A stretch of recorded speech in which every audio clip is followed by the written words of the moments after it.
Assalamualaikum warahmatullahi wabarakatuh. Alhamdulillah, alhamdulillah, alladzi nahmaduhu wa nasta'inuhu wa nastaghfiruh wa na'udzu billahi min shururi anfusina wa sayyiati a'malina. May yahdihillahu fala mudilla lahu wa may yudlil fala hadiya lahu. Asyhadu an la ilaha illallah wa asyhadu anna Muhammadar Rasulullah. Allahumma shalli ala sayyidina Muhammad وعلى آله وأصحابه أجمعين أما بعد. Alhamdulillah, segala bersyukur senantiasa kita panjatkan kehadirat Allah Subhanahu wa taala atas limpahan karunia nikmat dari Allah. Alhamdulillah, di hari Ahad tanggal 13 Juli 2025 Allah karuniakan nikmat pada kita untuk bisa hadir di Masjid At-Taqwa ini dalam rangka kita mengikuti kajian rutin Ahad bagi adik-adikku. Jemaah dari rahmatullah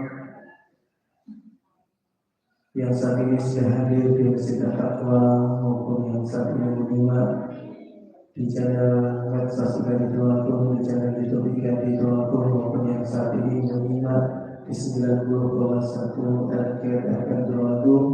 Pada kesempatan hari ini Iqaditullah akan melanjutkan tema kajian terkait dengan tafsir Al-Quran yang akan disampaikan oleh beliau Ustaz Haji Nawawi As-Sofri berikut ini.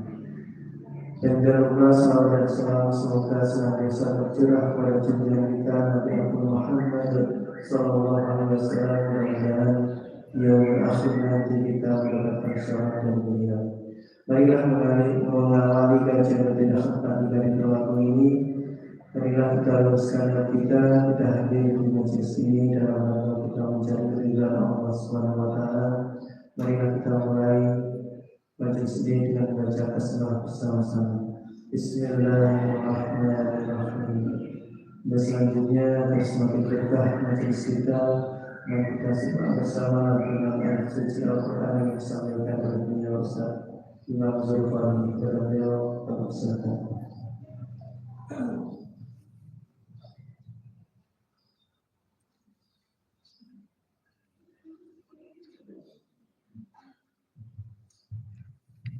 Bismillahirrahmanirrahim. Assalamualaikum warahmatullahi wabarakatuh. Waalaikumsalam. Wa Al-Quran was-sami A'udzu billahi minasy syaithanir rajim. Bismillahirrahmanirrahim. Ya ayyuhal muzammil قم الليل إلا قليلا نصفه أو انقص منه قليلا أو زد عليه ورتل القرآن ترتيلا إنا سنلقي عليك قولا ثقيلا إن ناشئة الليل هي أشد وطئا وأطول قيلا إن لك في النهار سبحا طويلا واذكر اسم ربك وتبتل إليه تبتيلا رب المشرق والمغرب لا إله إلا هو فاتخذه وكيلا واصبر على ما يقولون واهجرهم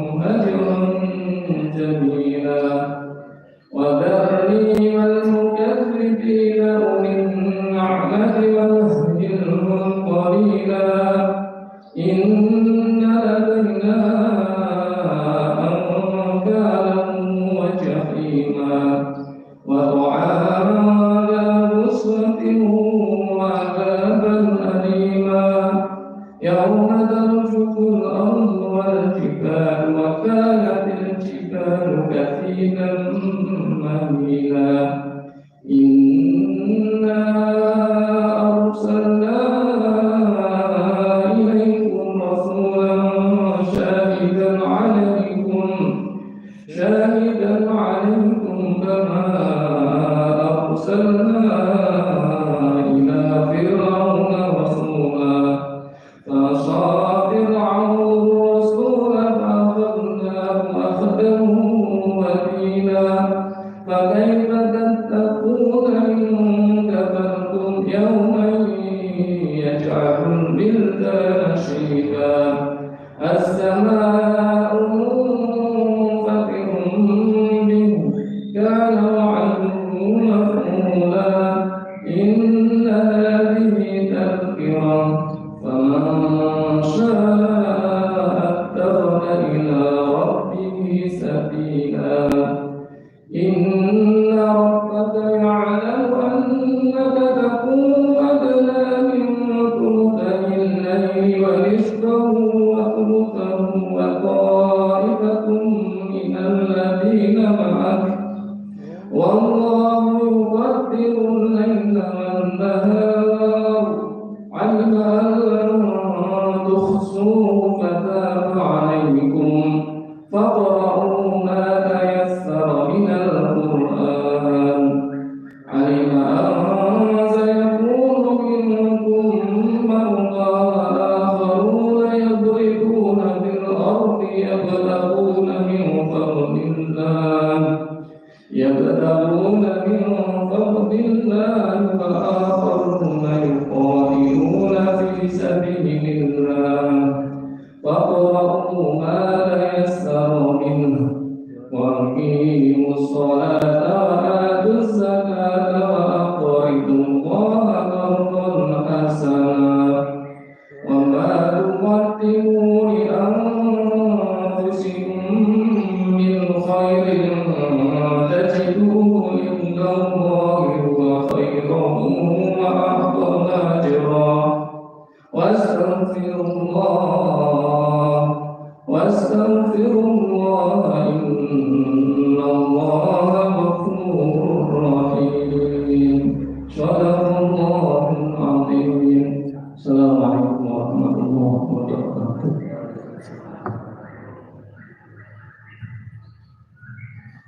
Alhamdulillah, syukur khair berasa Imam Sultan, mudah-mudahan Allah memberikan keberkahan pada majelis kita pagi hari ini.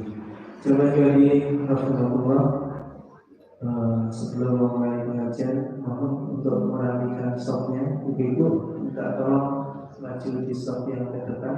Bapak-bapak juga mungkin akan merapat. Maju lagi, maju di stop yang pertama. Alhamdulillah.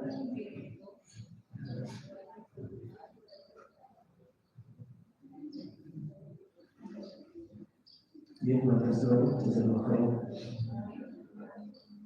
Jamaah dari Rasulullah, pada kesempatan hari ini juga nanti insya Allah hari Rabu tanggal 20 Juli kita akan menyelenggarakan santunan untuk anak yatim. Nanti di luar di teras masjid nanti disediakan untuk bagi pelajar semua yang ingin berpartisipasi untuk membantu atau mengikuti pelaksanaan yatiman misalnya, nanti bisa menghubungi Pak Panitia dari sana. Dan sebagaimana yang kami sampaikan tadi, pada kesempatan hari ini kita akan bersama-sama belajar atau mengaji terkait dengan tafsir surat Al-Baqarah.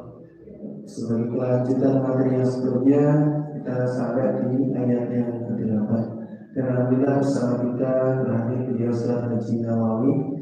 Pada beliau waktu dan tempat kami silakan.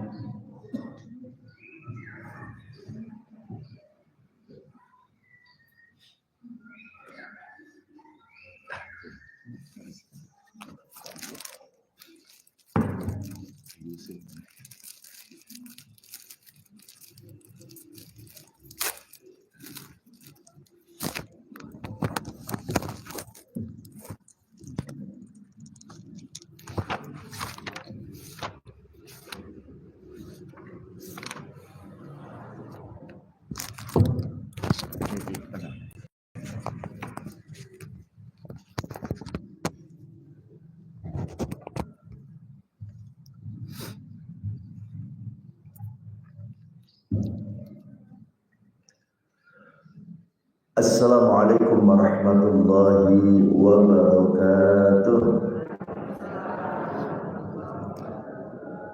A'udzu billahi minasy syaithanir rajim. Bismillahirrahmanirrahim. Alhamdulillahilladzi amarna bi an na'mala shalihat. Asyhadu an la ilaha illallah wahdahu la syarika lah. Syahadatan tunji qailaha 'anil muhlikat. وأشهد أن محمدا عبده ورسوله سيد السادات Wassalawatullahi wassalamuhu alaihi wa ala alihi wa ashabihi khairil ibad. Amma ba'd. Qala Allah ta'ala fi kitabihil karim, a'udzu billahi minasy syaithanir rajim. Ya ayyuhalladzina amanu taqullaha haqqa tuqatih wa la tamutunna illa wa antum muslimun. Shadaqallahul azim. Hadratul muhtaramin, para alim, para ulama, para sesepuh, para tokoh masyarakat yang dimuliakan Allah Subhanahu wa taala. Wabil khusus takmir Masjid At-Taqwa Kepatihan Tulungagung beserta seluruh jajarannya, dan juga yang sama-sama kita hormati Ketua IKADI, Ikatan Dai Indonesia Kabupaten Tulungagung beserta seluruh jajarannya, serta bapak-bapak, ibu-ibu jamaah setia kajian Ahad pagi yang diselenggarakan oleh IKADI Kabupaten Tulungagung yang bekerjasama dengan takmir Masjid At-Taqwa Kepatihan, baik yang hadir langsung di masjid ataupun yang mengikuti di channel medsos milik IKADI, yang insya Allah semuanya dirahmati dan diberkahi oleh Allah Subhanahu wa ta'ala. Amin ya rabbal alamin. Bapak Ibu yang dirahmati Allah Subhanahu wa ta'ala, yang pertama dan utama tentu marilah kita senantiasa memanjatkan rasa syukur kita kepada Allah Subhanahu wa ta'ala biqaulina alhamdulillahi rabbil alamin. Karena sampai pagi hari ini Allah masih memberikan begitu banyak nikmatnya untuk kita semuanya, terutama tentu nikmat iman, nikmat Islam, nikmat sehat, dan satu lagi nikmat kesempatan yang Allah berikan kepada kita. Pagi hari ini kita bisa kembali hadir di majlis yang mulia dan penuh barokah ini dalam rangka insyaallah mempererat ikatan silaturahim di antara kita, dan tentu kita niatkan pula untuk thalabul ilm. Mudah-mudahan langkah kaki pulau panjenengan ke majelis ini akan tercatat sebagai amal salih yang dapat meringankan beban kita di hari kiamat nanti. Amin ya rabbal alamin.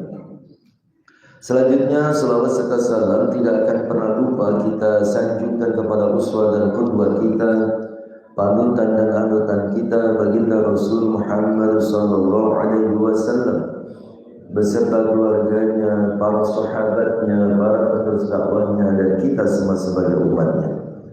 Mudah-mudahan kita semua termasuk umat beliau yang akan mendapatkan syafaat dari beliau di yaumil qiyamah nanti. Amin ya rabbal alamin. Bapak Ibu yang masih dirahmati Allah Subhanahu wa taala, bagaimana kabarnya hari ini, Bu? Alhamdulillah sehat ya. Bapak-bapak sehat? Alhamdulillah. Saya yang lagi agak flu ini. Saya dari tadi malam baru tadi malam saya hidungnya meler kan begitu ya. Saya mau kontak Pak Awang, kalau saya nggak datang kasihan Pak Awang gitu. Nanti gupuh ya, nyari pengganti mendadak gitu. Makanya bismillah ya. Mudah-mudahan dengan ketemu panjenengan yang penuh semangat, saya jadi bisa menjadi lebih sehat nantinya. Amin ya rabbal alamin. Saya kemarin dari Tulungagung, saya habis kajian di Kota Kediri, habis subuh sampai jam 6 ya. Pun lanjut ke Tulungagung, ada manasik umroh ya. Insya Allah saya akan umroh dengan warga Tulungagung ya. Dengan El Hakim ya. Kemarin saya manasik umroh di sana ya. Dengan jamaah kurang lebih 33 orang. Insya Allah berangkat tanggal 19 ya, 19 bulan ini, bulan Juli. Manasiknya kan siang-siang, panas-panas jam 11 apa gitu ya. Dari jam 10 sampai jam 11-an. Nggak pernah panas ya. Ya, ternyata nggak bisa dibohongi, faktor U ya, faktor usia ya. Langsung pilek ya, kena panas sedikit saja gitu ya, Masya Allah ya. Baik, Bapak yang dirahmati Allah, kita akan melanjutkan ya, tafsir surah Al-Baqarah, sekarang masuk ayat 8. Sebelumnya perlu kita ingat kembali bahwa surat Al-Baqarah itu di awal-awal ya, ayat-ayat awal itu bercerita tentang 3 golongan ya, masih ingat ya. Golongan yang pertama, golongan yang benar-benar beriman. Itu ayat 1 sampai ayat 5. Ya. Ciri orang yang benar-benar beriman itu ya, disebutkan alladzina yu'minuna bil ghaib. Pertama beriman kepada yang gaib. Wa yuqimunas shalah, mendirikan salat. Wa mimma razaqnahum yunfiqun. Ya. Mereka suka berinfak. Ya. Walladzina yu'minuna bima unzila ilaika wa ma unzila min qablik, beriman kepada semua kitab suci. Ya. Wa bil akhirati hum yuqinun, ya. Meyakini adanya kehidupan akhirat. Ya. Kemudian ayat 6 sampai ayat 7 ya, itu bercerita tentang orang yang benar-benar kafir. Ya. Yang kafir, jelas kafir. Makanya dalam ayat itu ya, sawaun alaihim a'andartahum am lam tundirhum la yu'minun. Mereka diberi peringatan ataupun tidak, tetap tidak akan beriman. Kenapa? Khatamallahu ala qulubihim wa ala sam'ihim wa ala absarihim ghishawah. Ya, karena ya, sudah dikunci mati hatinya oleh Allah. Kenapa hatinya dikunci mati? Karena dosa-dosa yang dilakukannya. Ya, dan seterusnya. Itu ayat 7 sampai ayat 8. Ayat 6 sampai ayat 7. Nah, mulai sekarang ayat 8 sampai beberapa ayat nanti berikutnya berisi golongan yang ketiga. Golongan yang ketiga itu menampakkan keislaman, menyembunyikan kekafiran. Ya, menampakkan keimanan, menyembunyikan kekafiran. Kalau golongan pertama kan jelas iman, golongan kedua jelas kafir, golongan yang ketiga ini abu-abu, nggak jelas. Kelihatannya seperti orang yang beriman, padahal dia kafir. Disebutkan di dalam Al-Quran ini namanya golongan orang munafik. Ya. Jadi kita akan membahas tentang golongan orang munafik. Ya. Saya baca ayatnya terlebih dahulu. Wa minan nasi, dan di antara umat manusia, man, ada orang yaqulu yang berkata, amanna, kami telah beriman, billahi kepada Allah, wa bil yaumil akhir, dan beriman kepada hari akhir. Ada orang itu yang berkata, kami beriman kepada Allah, kami juga beriman kepada hari akhir.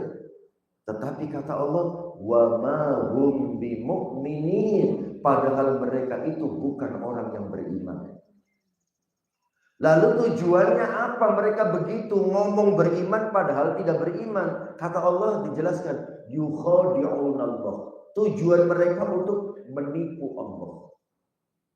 Walladzina amanu, dan juga menipu orang-orang beriman. Tetapi Allah mengatakan, wa ma yakhda'una, mereka sebetulnya tidak menipu illa anfusahum, kecuali menipu diri mereka sendiri.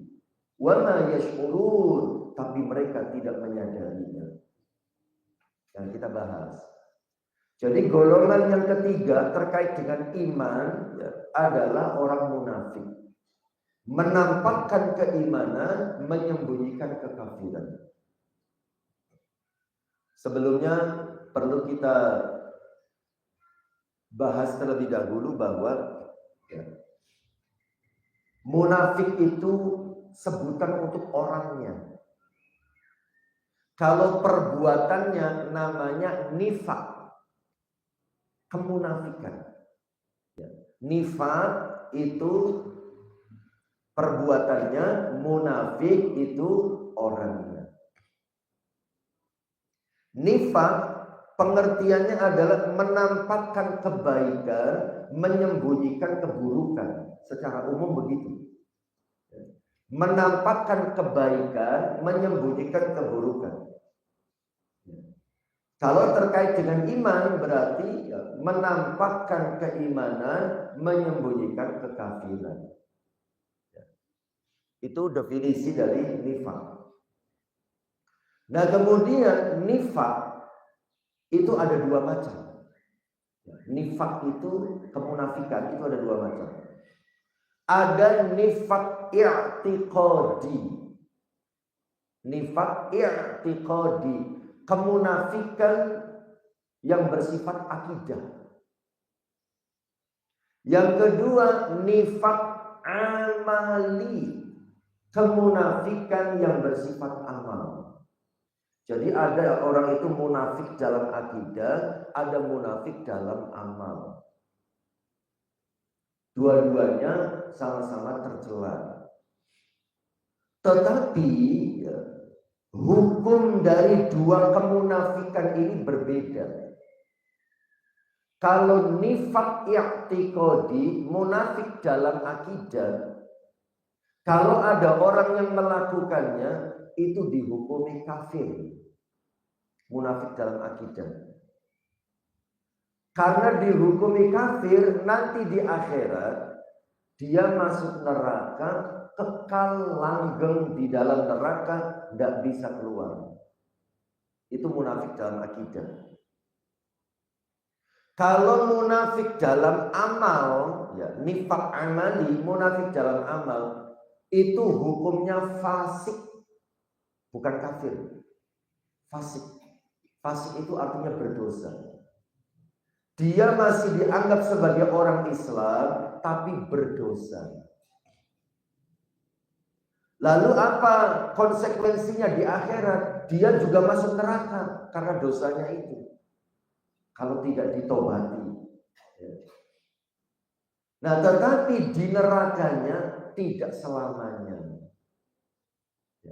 Di nerakanya tidak selamanya, nanti tetap akan masuk surga. Di neraka itu tujuannya untuk membersihkan dosa-dosanya. Kalau sudah bersih, diangkat masuk surga karena masih ada iman. Beda dengan yang pertama. Nah, dua nifak ini, dua kemunafikan ini, ya, untuk memudahkan membedakannya, ya, bisa kita lihat dalam contoh kasusnya. Contoh kasus sholat. Orang yang nifak i'tiqadi, munafik dalam keyakinan, dalam akidah. Kalau ada orang, dia sholat. Sholat. Kalau tidak ada orang, dia tidak sholat. Karena dia pura-pura. Ya. Kalau dia itu beragama Islam. Sholat itu identitas orang Islam. Karena biar dilihat dia sebagai orang Islam, atau ada orang dia sholat. Kalau tidak ada orang, tidak sholat. Itu nifak i'tiqadi, munafik dalam akidah. Kalau nifak amali, munafik dalam amal, ada orang dia sholat. Tidak ada orang dia juga tetap sholat. Tapi kualitas sholatnya berbeda. Ya, kualitas sholatnya berbeda. Kalau ada orang sholatnya slow motion, gerakannya pelan. Slow motion, gerakannya pelan, dibagus-baguskan. Kalau ada orang. Kalau tidak ada orang, sholatnya full speed, kecepatan penuh. Oh, seperti burung mematuk. Si penting selesai, si penting sholat. Itu namanya nifak amali, munafik dalam amal. Kenapa dinamakan munafik dalam amal? Karena dia membaguskan sholatnya karena manusia, bukan karena Allah. Kalau dia membaguskan sholatnya karena Allah, nggak ada orang pun sholatnya tetap sama kualitasnya, tetap bagus. Berarti dia itu memang membaguskan sholatnya karena Allah. Itu nifak amali. Nah, orang yang nifak amali, munafik dalam amal seperti ini, para ulama menghukuminya terkait sholatnya itu ya, berbeda. Ada yang mengatakan sholatnya sama sekali tidak diterima. Tapi ada yang mengatakan sholatnya diterima, tapi membaguskan sholatnya tercela. Bisa dipahami ya? Sholatnya tetap diterima karena dia ada orang ataupun tidak ada orang, dia tetap sholat. Berarti masih ada iman karena Allah dia sholat. Tapi membaguskan sholatnya tercela. Kenapa tercela? Karena dia membaguskan sholatnya karena manusia, bukan karena Allah. Nah, saya termasuk ada kemungkinan masih terjebak dalam nifak amali. Ya. Kalau nifak i'tiqadi saya yakin tidak. Saya yakin kita tetap menjalankan agama, ada orang ataupun tidak. Cuma kualitasnya kadang-kadang ya kita masih membedakan. Kalau ada orang diapi-api termasuk saya bisa jadi masih terjebak, tergoda dalam nifak amali. Makanya karena kita masih ada potensi berada dalam nifak amali, kita diperintahkan oleh Allah dan Kanjeng Nabi untuk setiap hari beristighfar. Mohon ampun kepada Allah. Barangkali saat ibadah niatnya masih campur. Ya, campur karena Allah, tapi juga campur karena manusia. Kita tiap hari istighfar. Ya, mohon ampun kepada Allah. Kita memahami masalah ini, ada nifak i'tiqadi, ada nifak amali, bukan dalam rangka untuk menilai perilaku ibadah orang lain, tapi untuk mawas diri, untuk diri kita sendiri. Jangan sampai kita menyimpulkan ibadah orang. Delok Mbak, iku mung ketok apik anti. Asli gak iku sholatnya di apik-apik nih, karena ada sampean gitu ya. Kayaknya sampean kayak ngawebut sholatnya. Gak boleh begitu. Ya. Bukan tugas kita menilai perilaku agama orang lain atau cara beribadah orang lain. Itu untuk mawas diri. Ya. Kecuali kalau kita memang tahu beneran dan dia itu orang terdekat kita, entah teman kita, saudara kita, keluarga kita, dalam rangka amar ma'ruf nahi mungkar, dalam rangka berdakwah, dalam rangka mengingatkan, tidak apa-apa. Tapi cara mengingatkannya bukan dengan ngerasani, bukan dengan membuli, bukan dengan menyiarkan kejelekannya, tapi dengan nasihat. Dan yang namanya nasihat itu, ya kata para ulama, kalau tidak ada orang. Ya. Kalau menasihati ada orang itu namanya mempermalukan. Jangan. Ya. Jadi ketika sudah nggak ada orang, Mbak, ngapunten, kita ini sudah saudara, sudah seperti saudara. Seumpama dia memang bukan keluarga ya. Kita ini sudah seperti saudara. Sesama saudara itu harus saling mengingatkan dalam kebaikan. Ya. Ngapunten, yang jenengan lakukan itu kurang tepat. Dengan cara yang baik, dengan bahasa yang baik, ya, tidak di hadapan banyak orang. Ya. Bapak Ibu yang dirahmati Allah, kembali ke masalah utamanya. Jadi nifak menampakkan kebaikan, menyembunyikan keburukan. Kemudian kemunafikan di dalam sejarah Islam itu mulai muncul di periode Madinah. Ingat, Kanjeng Nabi dakwah itu di dua tempat, di Mekah, di Madinah. Ketika Nabi dakwah di Mekah, biasa dikenal dengan periode Mekah. Maksudnya periode dakwah Nabi di Mekah. Kemudian dakwah Nabi di Madinah biasa dikenal dengan periode Madinah. Maksudnya periode dakwah Nabi ketika di Madinah. Pada saat Nabi berdakwah di Mekah, belum ada orang munafik. Belum ada orang munafik. Kenapa? Karena di Mekah orang kafir masih mayoritas, yang paling banyak. Orang kafir masih berkuasa. Orang Islam masih sedikit. Ya. Jadi orang kafir di periode Mekah, ya, ketika Nabi dakwah di Mekah 13 tahun, tidak ada yang menyembunyikan kekafirannya. Semuanya tampak jelas kalau mereka itu kafir. Tidak ada yang disembunyikan. Kenapa? Karena mereka mayoritas, mereka berkuasa. Ketika Nabi hijrah ke Madinah, Nabi kemudian tidak hanya menjadi pemimpin spiritual, tidak hanya menjadi pemimpin agama, tapi juga menjadi pemimpin negara, menjadi khalifah. Umat Islam semakin banyak, Umat Islam sudah menguasai semua lini kehidupan. Nah, disitulah mulai muncul ada orang munafik. Orang yang tadinya kafir, pura-pura beragama Islam. Terutama dimulainya terang-terangan gitu ya. Munculnya orang munafik itu setelah perang Badar. Perang Badar itu perang pertama yang sangat fenomenal. Umat Islam cuma 300-an, orang kafir 1000-an. Setelah perang Badar itu kan Kanjeng Nabi di Madinah ya, berperang dengan kaum musyrikin Mekah. Perang Badar. Nah, dimenangkan oleh Rasulullah. Dimenangkan Rasulullah. Nah, ketika orang kafir melihat orang Islam yang jumlahnya sedikit bisa memenangkan peperangan, mereka kaget. Mereka mulai takut. Waduh, ini gak sembarangan nih ternyata ini. Akhirnya orang kafir yang ada di Madinah, jadi di Madinah itu kan ada 2 kelompok.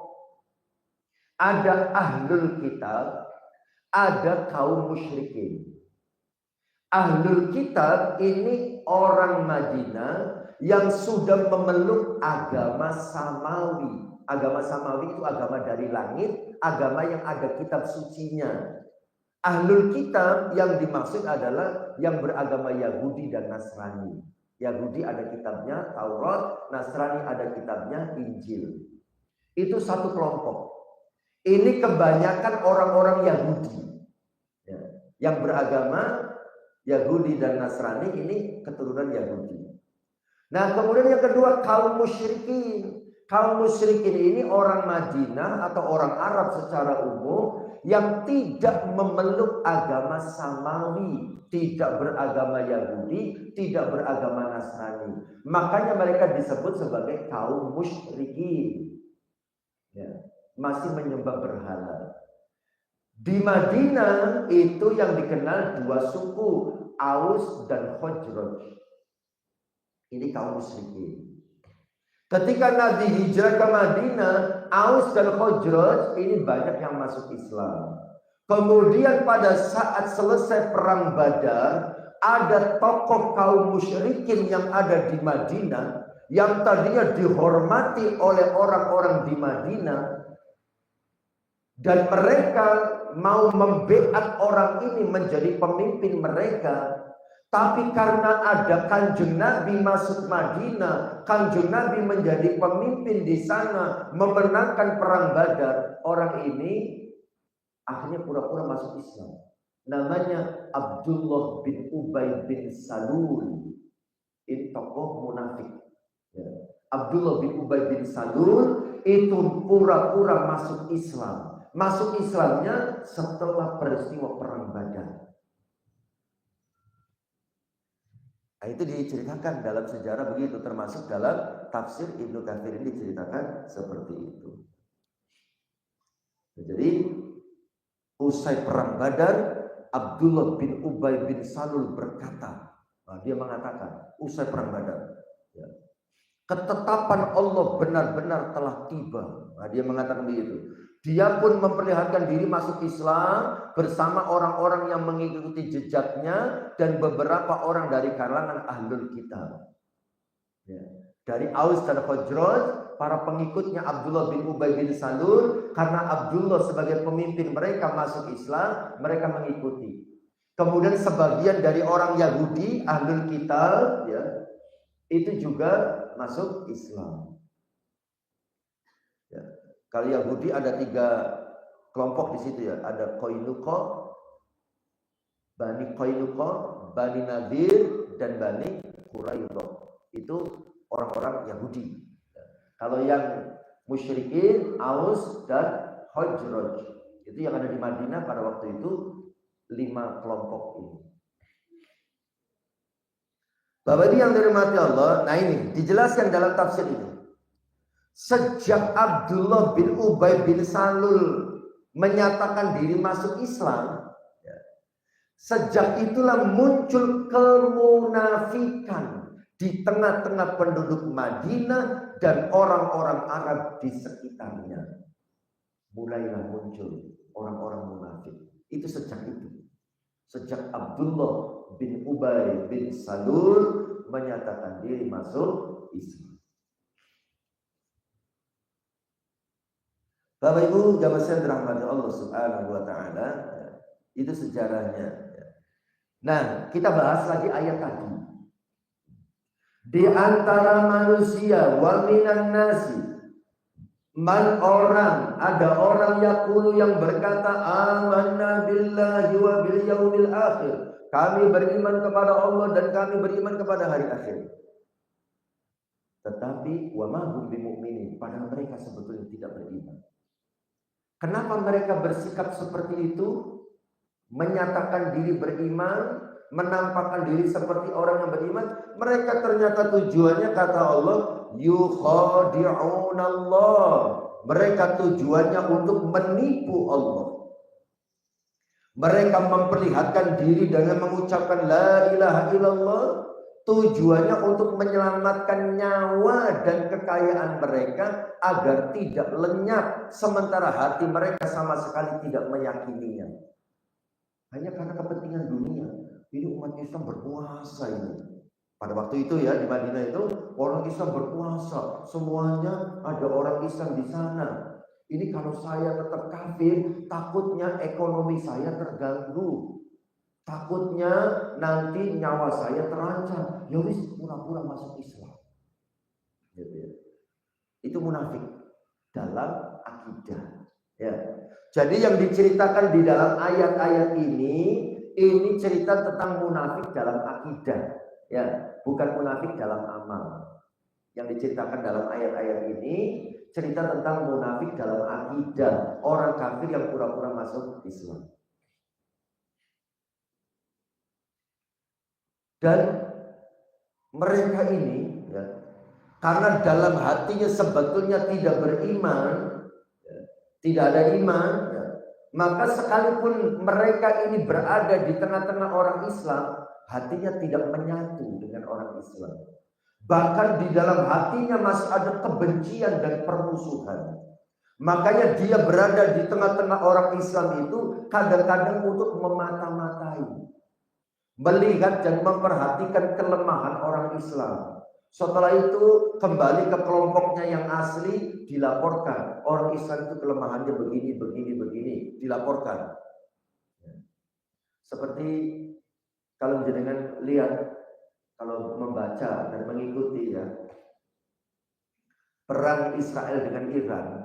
Iran itu diserang duluan ya. Pada saat Iran diserang pertama, itu banyak tokoh-tokohnya yang kena, para jenderalnya, ya, kemudian juga ahli nuklirnya. Itu waktu pertama kali Iran diserang, itu sasaran Israel itu tepat, yang dibunuh itu sesuai dengan yang sudah direncanakan, jenderal-jenderalnya, gitu ya, dan ahli nuklirnya. Kita lepaskan dulu perbedaan kita dengan keyakinan orang Iran, ya, kan dikenalkan Syiah gitu ya. Kita sekarang sementara kesampingkan dulu, mau Syiah mau si B itu terserah gitu ya. Yang penting siapa yang berani melawan Israel, sementara kita dukung, kan begitu ya. Terserah dia keyakinannya si A mau si B, terserah gitu ya. Ya. Nah, yang ini saya ceritakan, saya membaca sebuah tulisan bahwa terbunuhnya orang-orang penting di Iran itu karena ada orang munafik menyusup di tengah barisan mereka. Ya. Orang munafik itu seorang perempuan. Tapi saya lupa namanya. Gitu. Saya membaca ada tulisan yang sangat panjang menjelaskan gitu. Seorang perempuan, orang Yahudi, pura-pura masuk Islam, pura-pura menjadi pengikut Syiah. Ya. Kan di Syiah itu kan ada yang namanya nikah mut'ah, gitu ya. Wanita ini siap dinikah mut'ah oleh siapapun, terutama para pejabat di Iran. Dan sudah ratusan pejabat di Iran yang pernah menikah mut'ah dengan wanita ini. Sudah ratusan.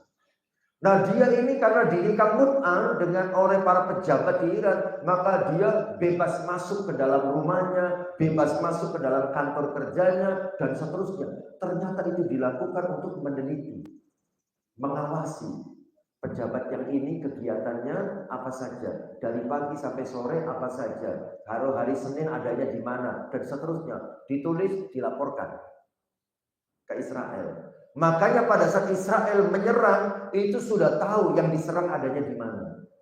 Makanya kan jenderal-jenderal, kemudian ahli nuklir, itu yang menjadi korban pertama pada saat Israel menyerang Iran. Itu bahayanya orang munafik. Ya, diantaranya begitu. Sebagaimana Abdullah bin Ubay bin Salul, ya, setelah melihat perang Badar yang begitu luar biasa pada saat perang Uhud, coba lihat. Pada saat perang Uhud, ada pasukan umat Islam desersi, mundur dari barisan, tidak mau berperang. Itu kenapa? Pengaruh dari Abdullah bin Ubay bin Salul. Pengaruh dari orang munafik. Itu bahayanya orang munafik. Kalau kita menghadapi orang kafir, kita jelas tenang. Artinya tenang itu jelas dia menunjukkan kekafirannya. Artinya dia memang musuh, dia memang berbeda. Jelas bagaimana kita menyikapi.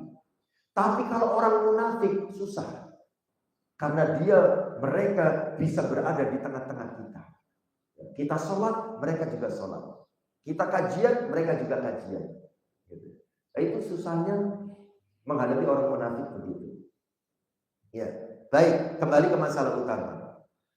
Orang munafik menampakkan seperti orang beriman dan menyembunyikan kekafiran. Tujuannya di sini disebutkan tadi, yukhadi'un Allah. Mereka mau menipu Allah. Artinya dia mengucapkan la ilaha illallah, kan begitu ya? Dia menipu Allah, ngerjai Gusti Allah. Kemudian walladzina amanu, dan juga mereka menipu orang-orang beriman. Menyembunyikan kekafiran, ya, tujuannya untuk menipu Allah dengan ucapan tadi, kemudian menipu orang-orang beriman dengan sikap yang ditunjukkan. Tetapi kata Allah, wa ma yakhda'una illa anfusahum wa ma yash'urun. Sebetulnya mereka itu tidak sedang menipu Allah, tidak sedang menipu orang beriman, tapi sedang menipu diri mereka sendiri. Artinya apa yang dia tampakkan, bahwa mereka terlihat seperti orang beriman, seolah-olah itu nanti akan membahagiakan mereka, menyenangkan mereka, dan menyelamatkan mereka dari siksa api neraka. Seolah-olah itu nanti akan menyelamatkan mereka. Tapi sebetulnya tidak.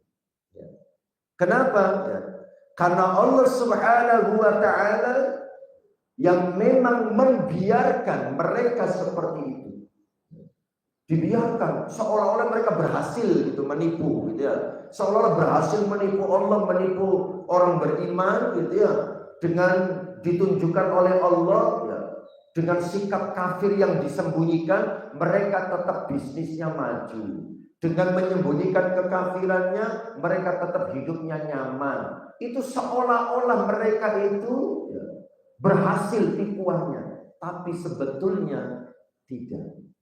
Karena mereka dibiarkan menyembunyikan kekafiran dengan hidup bahagia, itu sebetulnya adalah istidraj, penglulu.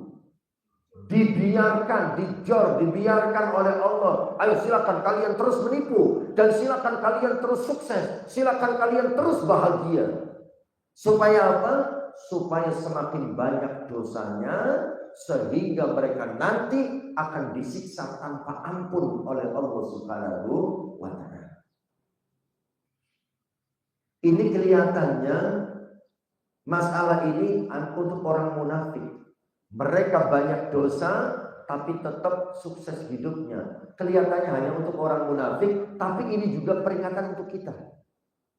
Ya, Bapak Ibu yang dirahmati, ini juga peringatan untuk kita. Hati-hati.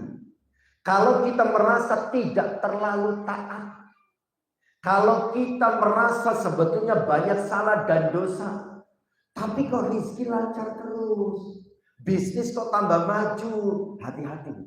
Kalau kita dibiarkan seperti itu oleh Allah, hati-hati. Itu namanya istidraj. Kita dibiarkan bermaksiat, kita dibiarkan tidak taat, tapi dimanja oleh Allah. Badan sehat, uang banyak, utang tidak punya, keinginan tercapai, bisnis tambah maju. Hati-hati. Itu istidraj namanya. Karena nanti dosa kita akan semakin banyak, sehingga Allah akan menyiksa kita tanpa ampun. Tapi kalau kita mendapatkan ujian, ya, mendapatkan musibah, justru kita harus senang. Kalau orang beriman itu berarti kita langsung diingatkan oleh Allah, ya, langsung, ingat, itu salah, itu nggak boleh, astagfirullah. Akhirnya kita ingat dan kita kembali kepada Allah Subhanahu Wa Taala. Jadi cara sayangnya Allah, ya hampir sama dengan sayangnya kita orang tua. Kita orang tua, ya, ada anak melakukan kesalahan, ya, kemudian kalau dibiarkan itu akan membahayakan dia. Sebagai bentuk sayang kita kepada anak kita melakukan kesalahan, kita tegur apa tidak? Kita tegur, nah, jangan, nanti jatuh, jangan. Nah, begitu ya, bahaya, jangan. Nah, itu namanya tandanya kita sayang. Anak kita sedang asik dengan kegiatannya, menurut dia itu menyenangkan, membahagiakan, tapi menurut kita bahaya. Maka kita ingatkan, jangan. Ya, karena kita tahu itu dampaknya bahaya. Itu sayang. Kita tegur. Tapi kalau kita tidak sayang gitu ya, saumpama naudzubillah gitu ya, kita nggak sayang sama anak kita melakukan kegiatan yang berbahaya, jangan sekalian, bener. Begitu ya. Kita membiarkan itu bukan karena kita sayang, tapi karena kita benci. Jangan. Celaka sisisan gitu. Masya Allah. Naudzubillah. Ya. Begitu pula hanya Allah Subhanahu Wa Taala. Kalau ada hambanya berbuat salah, berbuat dosa, tidak taat, tapi dibiarkan tetap dapat nikmat, itu istidraj. Dibiarkan, akhirnya nanti akan disiksa, ya, tanpa ampun. Tapi kalau Allah sayang kepada kita, ya, maka pada saat kita melakukan kesalahan, langsung ditegur oleh Allah Subhanahu Wa Taala. Makanya, ya, yang namanya musibah, sesuatu yang tidak enak, ya, itu maknanya kan beda-beda, ya, ada 3 ya. Kalau musibah menimpa orang yang tidak beriman, banyak salah, banyak dosa, tidak pernah taat, tidak pernah ibadah, dapat musibah, itu azab. Gitu. Kalau musibah menimpa orang beriman yang sedang lalai, orang yang beriman yang sedang lalai itu adalah orang yang masih suka STMJ. Sholatnya tetap, tapi maksiatnya jalan. STMJ, sholat tetap, maksiat jalan. Sholatnya tetap, misu-misu ya jalan. Sholat tetap, mendem ya jalan. Gitu ya. Nah, kemudian dapat musibah, nah itu namanya teguran. Jadi kita harus merasa senang ketika dapat teguran dari Allah, karena Allah sayang dengan kita, gitu ya. Supaya kita kembali kepada Allah Subhanahu Wa Taala. Kalau musibah menimpa orang beriman yang baik-baik saja dengan imannya, sholat ya rajin, baca Quran ya rajin, kajian ya rajin, sama orang tua juga hormat, sama mertua juga sayang, sama tetangga juga baik, sama teman juga baik, orangnya suka berinfak, bersedekah, pokoknya baik-baik saja, tapi masih dapat musibah, itu namanya ujian. Jadi beda. Ya, bentuknya bisa jadi sama, yaitu musibah, tapi maknanya beda. Nah, kita kalau menyikapi musibah yang menimpa diri kita, ya, kita anggap itu sebagai teguran, ya, supaya kita sadar. Tapi kalau musibah menimpa orang lain, saudara kita, untuk sebagai bentuk kesopanan, jangan dianggap teguran, tapi ujian. Masya Allah, Mbak Yan jenengan sedang diuji sama Allah. Nah, begitu, itu sopan. Ya, tapi kalau kita, ya Allah Mbak, jenengan ditegur bolak-balik kalau Gusti Allah, kok nggak sadar-sadar toh? Wah, ini nanti orangnya tersinggung. Bolak-balik ditegur oleh musibah, nggak sadar-sadar. Nah, nanti tersinggung orangnya. Jangan. Untuk sopannya jenengan lagi diuji oleh Allah Subhanahu Wa Taala. Ya, nah itu etika. Tapi kadang-kadang kita suka merasa lucu ketika ada orang tidak pernah sholat, tidak pernah ibadah, kerjaannya maksiat, mendeman, adu ayam, dan seterusnya. Ketika dapat musibah, dia mengatakan, aku lagi diuji sama Gusti Allah. Oh, diuji apa? Gak tahu sholat kok diuji.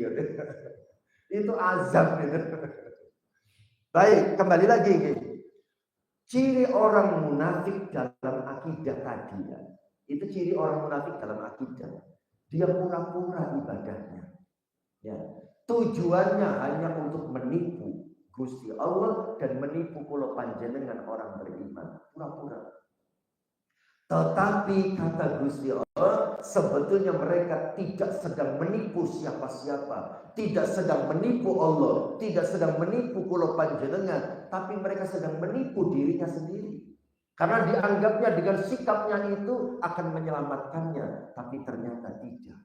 Justru dengan sikapnya seperti itu akan membuatnya semakin sengsara dunia dan akhirat. Baik. Bapak Ibu, jamaah yang dirahmati Allah Subhanahu wa taala.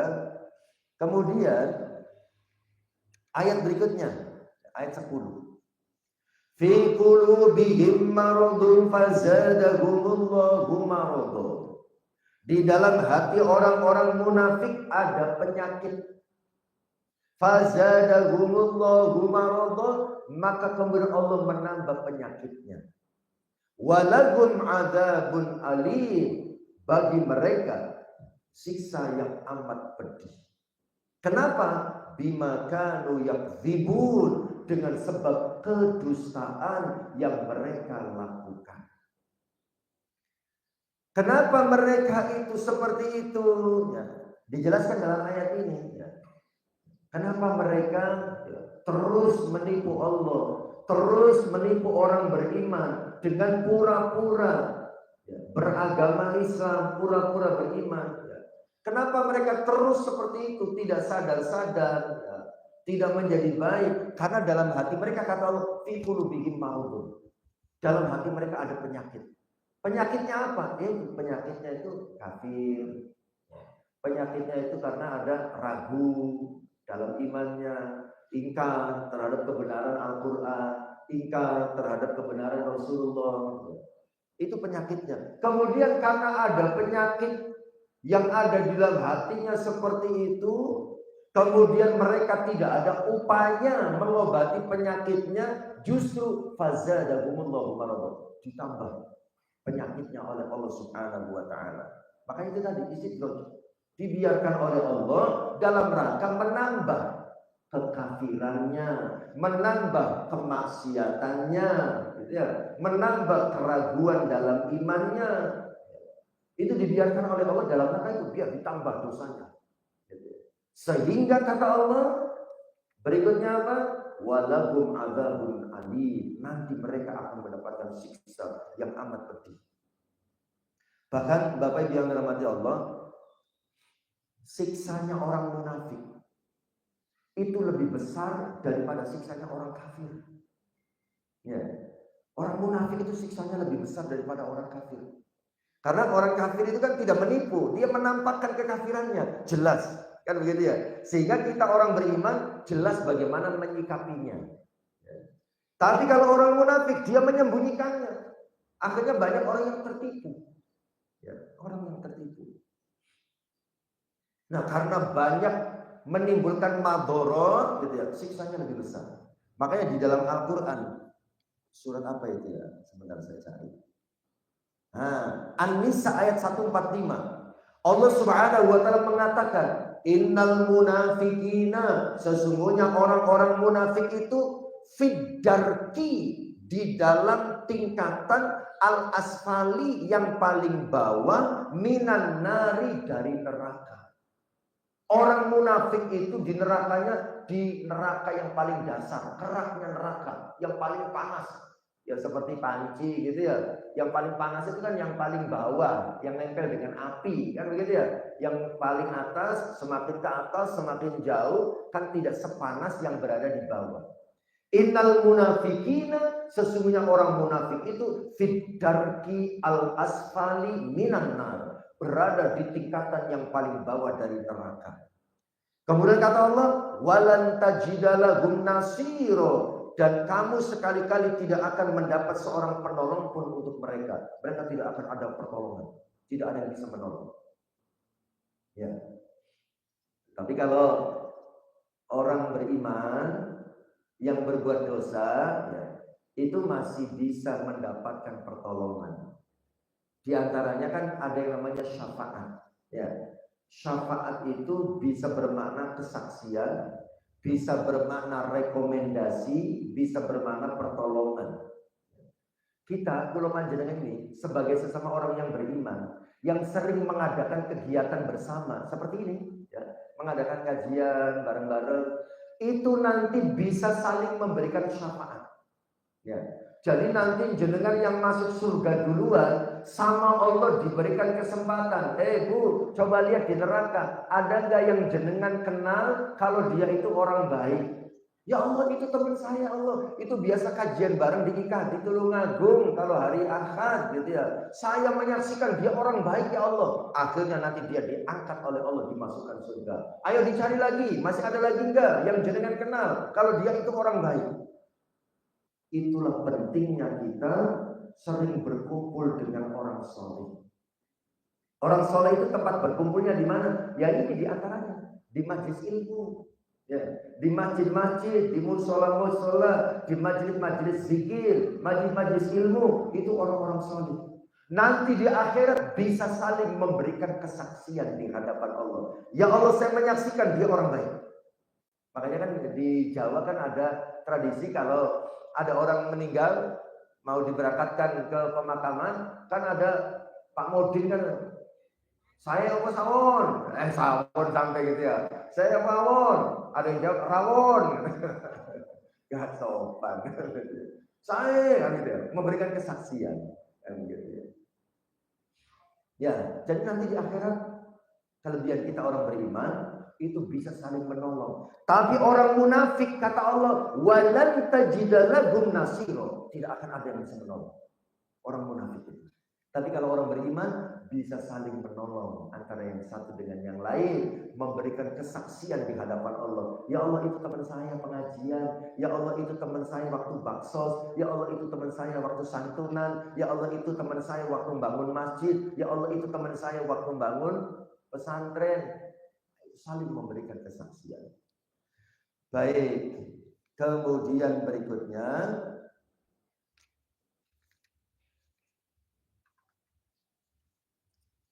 ayat 11. Ya. Ciri orang munafik berikutnya. Ya. Kalau ciri yang pertama tadi kan, yang ciri paling utama, menampakkan keimanan, menyembunyikan kekafiran. Itu ciri pertamanya. Ciri berikutnya orang munafik itu wa idza qila, wa dan idza jika qila dikatakan lahum kepada mereka, jika dikatakan kepada mereka la tufsidu, janganlah kalian membuat kerusakan fil ardi, di atas muka bumi. Qalu, mereka akan menjawab, innama nahnu muslihun, justru kami sedang melakukan perbaikan. Ala, ingatlah, ketahuilah, innahum humul mufsidun, sesungguhnya mereka adalah orang yang membuat kerusakan. Walakin la yash'urun, tapi mereka tidak menyadarinya. Orang munafik itu dianggap sebagai orang yang membuat kerusakan di atas muka bumi. Apa yang dimaksud dengan mereka membuat kerusakan? Di dalam tafsirnya dijelaskan. Ibnu Jarir berkata, orang-orang munafik berdasarkan ayat ini, mereka adalah para pembuat kerusakan di atas muka bumi. Dengan apa mereka membuat kerusakan? Di sini disebutkan dengan bermaksiat kepada Allah, dengan melanggar larangan Allah, dengan menyia-nyiakan kewajiban yang diperintahkan kepada mereka, dengan keraguan terhadap agama, dan dengan penipuan mereka terhadap orang beriman dengan pengakuan palsu mereka. Itu yang dimaksud dengan kerusakan yang mereka lakukan. Kenapa? Karena ketika mereka bermaksiat kepada Allah, melanggar larangan Allah, tidak menjalankan perintah Allah, menipu orang yang beriman, itu semuanya itu akan mendatangkan murka Allah Subhanahu wa taala. Kalau Allah sudah murka, maka Allah akan mendatangkan bala bencana. Kalau Allah sudah mendatangkan bala bencana, maka yang terkena dampak dari bencana itu tidak hanya mereka orang munafik, tapi juga kita orang yang beriman. Contoh ilustrasinya begini, kita semua naik perahu, ya, naik kapal laut lah yang agak besar seumpamanya. Kemudian ada salah seorang dari penumpang di kapal itu yang haus. Tapi air di bawah sudah habis. Dia harus naik ke atas untuk mengambil air. Tapi dia tidak mau. Kemudian dia melobangi kapalnya itu yang ada di bawah. Dilobangi. Ya. Kemudian yang lain diam saja. Tidak ada yang mengingatkan. Wis biarkan saja itu urusan masing-masing. Akhirnya kapalnya bocor. Dia memang bisa minum, alhamdulillah langsung kenyang. Tapi kapal bocor, kemudian air masuk terus. Akhirnya kapal penuh dengan air, kapalnya tenggelam. Yang tenggelam yang melobangi saja apa semuanya? Semuanya. Begitu pula ketika orang munafik melakukan dosa dan kemaksiatan, melakukan kemungkaran, melakukan kezaliman, melakukan penipuan, mendatangkan azab Allah. Akhirnya yang terkena azab tidak hanya dia, tapi orang yang ada di sekitarnya juga terkena dampaknya. Dia yang menipu, kita ikut susahnya. Kan begitu ya? Ya. Jadi itulah orang munafik. Ya. Dia yang melakukan penipuan, melakukan dosa dan kemaksiatan, melakukan kezaliman dan kemungkaran, kita ikut terkena akibatnya. Nah, orang munafik ketika diingatkan, kamu sadar, jangan begitu, jangan suka menipu, jangan suka melakukan kezaliman dan kemungkaran, jangan suka melakukan dosa dan kemaksiatan.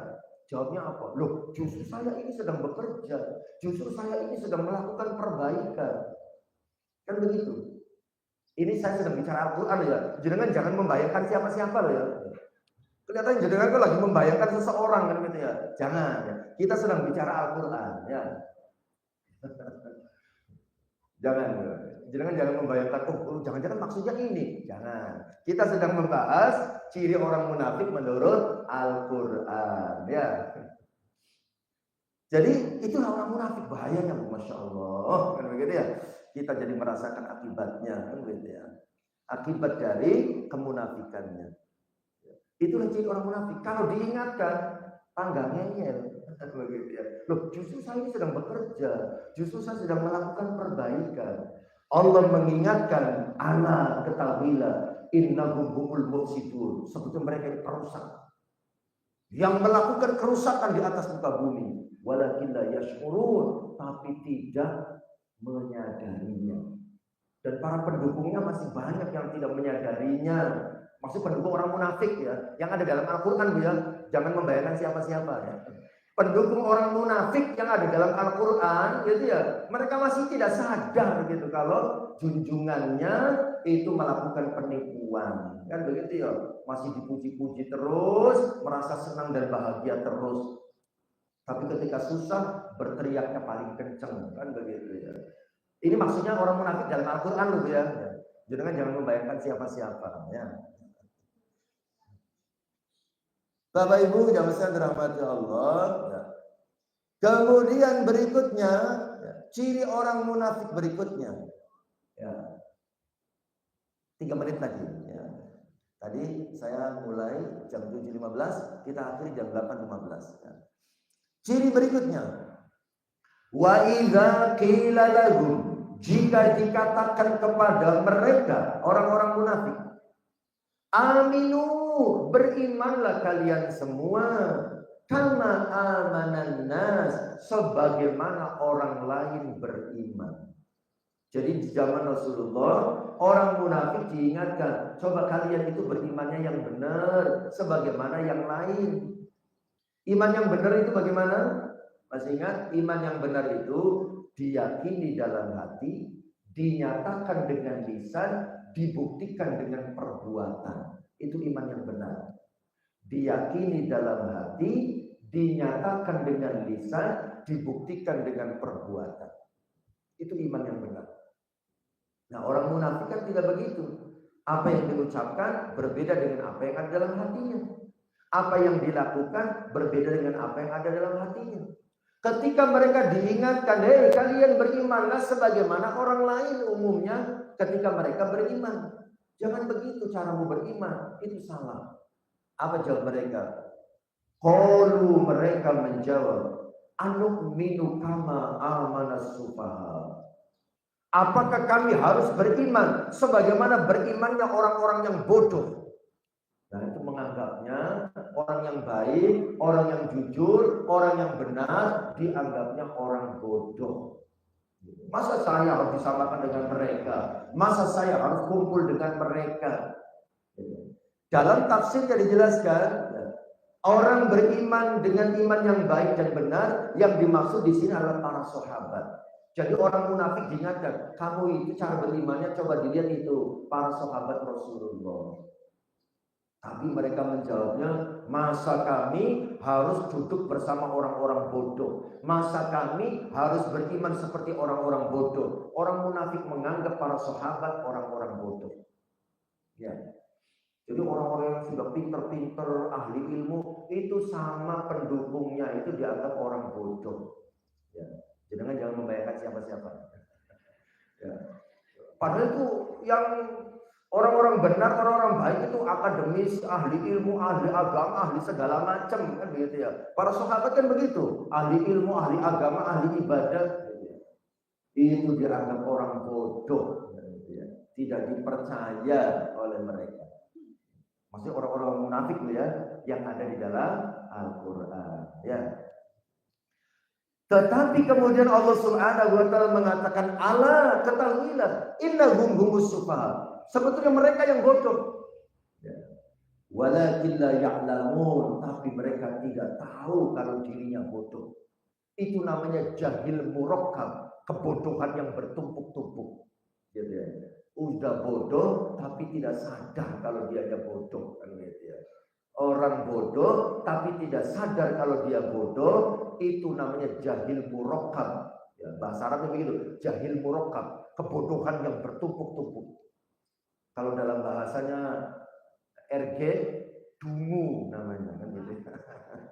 Orang bodoh tapi tidak sadar kalau dia bodoh, itu namanya dungu. Ya. Itu Al-Quran mengatakan mereka itu bodoh, tapi mereka dungu, tidak sadar kalau mereka itu bodoh. Itu ciri orang munafik. Ingat, ciri orang munafik dalam Al-Quran. Ya, jangan membayangkan siapa-siapa. Ya. Baik, selesai Bu. Ya, habis waktunya. Tidak terasa. Oh, masa tidak terasa Bu? Aku ya terasa Bu. Ya, selesai ini ya tentang orang munafik. Mudah-mudahan kita dihindarkan dari sifat kemunafikan Bu ya. Supaya selamat ya dunia dan akhirat ya. Saya kira demikian kita akhiri. Saya kira tidak perlu ada tanya jawab karena materinya agak ke pinggir jurang, nanti takutnya ada yang jatuh kan gitu ya.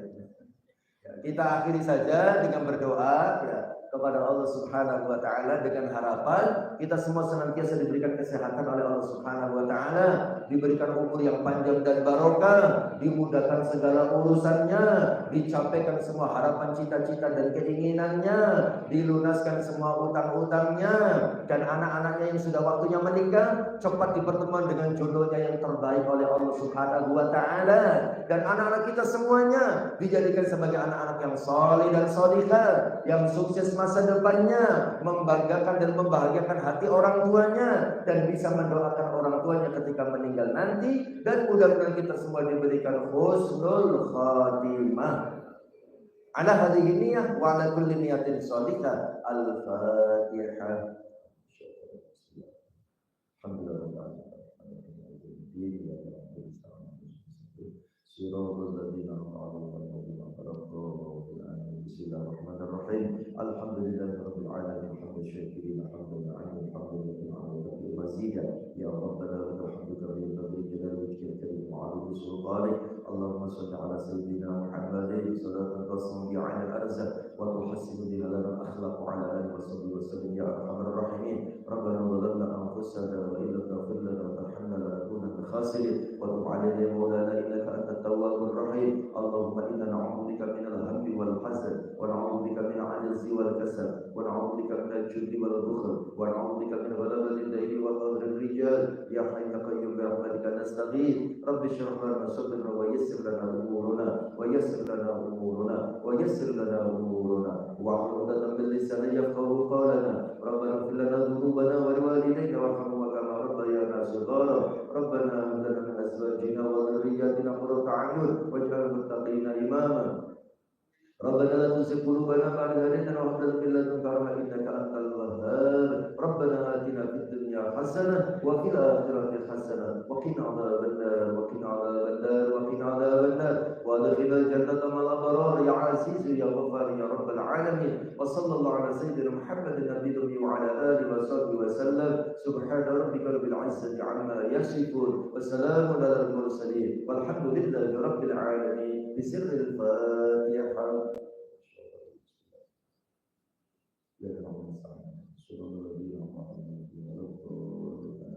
Demikian kami dirahmati Allah yang bisa disampaikan.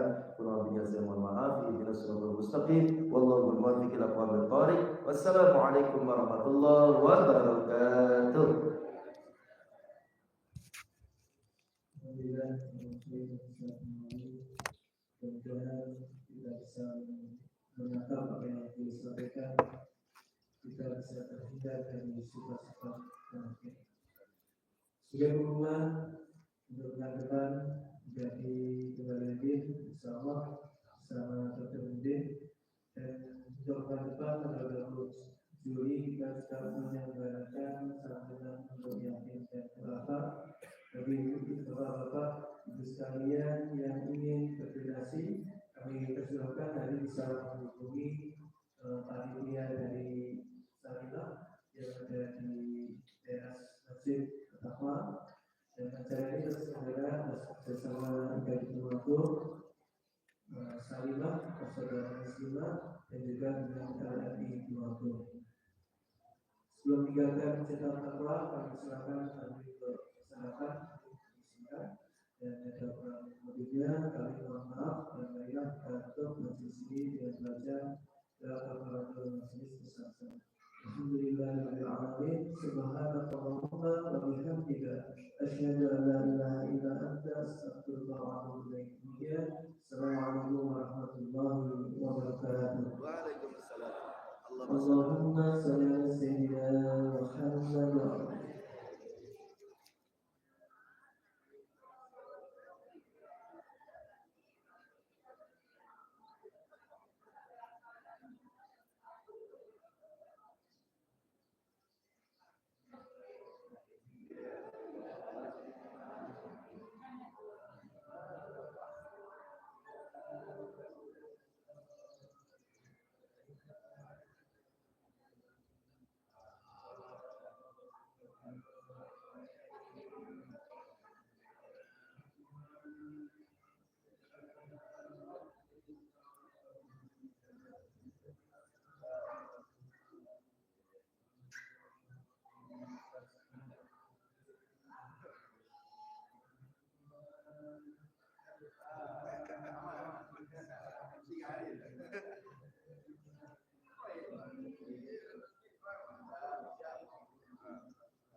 Ya, jangan dulu.